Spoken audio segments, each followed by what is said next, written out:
discussion around. I came from a very privileged background in North America with all of the opportunities that one has in North America, and through a series of interesting circumstances ended up meeting this man Rajagopal, who's from Kerala, and he's been working as an activist for the last 25 years in the tribal area of central India, in Madhya Pradesh and Chhattisgarh. Came to Canada and told me about his work, and I was very taken by what he talked about. I had a lot of interest in Gandhi early in my life, and he's he's been trained and lives as a Gandhian and works as a Gandhian. But he also, as a young man, trained as a Kathakali dancer. So he has a very rich sense of art and culture in his way of being. He's a very simple fellow, but when he connects with people, he's really there, and that's part of his charismatic character, I think. In any case, I came to India with no context whatsoever and started traveling around in rural India, in tribal areas, in jeeps with my friend Rajagopal, and slowly learning a bit about the work he's been doing and what the situation of tribal people in India is. I knew something about the situation of tribal people in Canada, which is also very desperate. They've suffered a great deal, and we've neglected and created very difficult situations there. So it's not as if India has done something wrong and Canada has done something good. I think we're both in the same boat in many ways.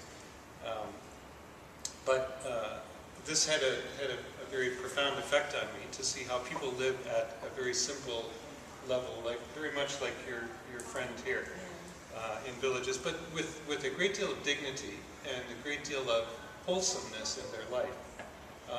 What's happening out there, we're going to talk about social change, but that makes it sound too easy.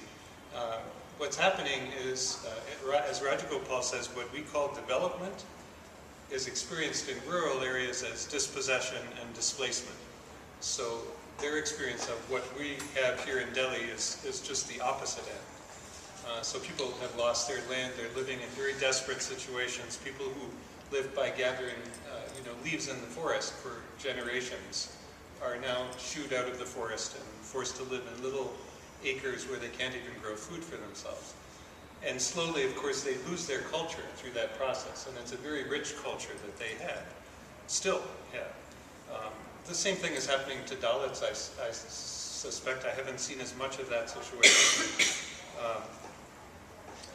So social change isn't going to make their life better.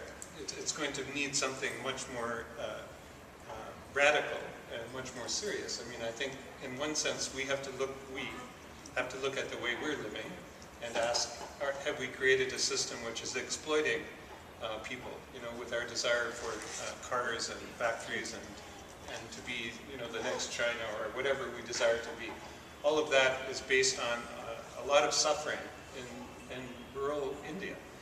So that's, when we talk about social change, we really have to ask, what do we really mean by that? It's not going to be the case that all of those people are going to get jobs and come into the market economy. That's never going to happen. And we're imagining things if we think it is. So we have to ask, what is social change? And then the other issue is culture. What is culture? Nessa spent some time directly interacting with this lady on the steps in Benares in a beautiful way, without really a lot of cultural baggage. She talked about how they shared a fan and had this very deep, rich experience as a result of that. I think in many ways, as we modernize, we're losing our cultures. We're all becoming more or less the same. We're becoming more or less consumers. We're buying the same things in Delhi and in New York and in Toronto, And modernization, in a way, is the draining of that rich cultural heritage. So we have to ask, how do people with that culture in rural areas, how do they survive? How do they maintain their life? There, I think art has an important role to play, because what art does is say, look at the richness of this woman's life, pay attention to this, and don't try to turn her into another consumer, kind of thing. So it seems to me that if we really pay attention to what culture is on that deeper level, art can have an extremely important role to play in exactly the sense that Nessa is talking about. I'd love to tell you more about Ekta Parashad after, and I will if there's an opportunity, but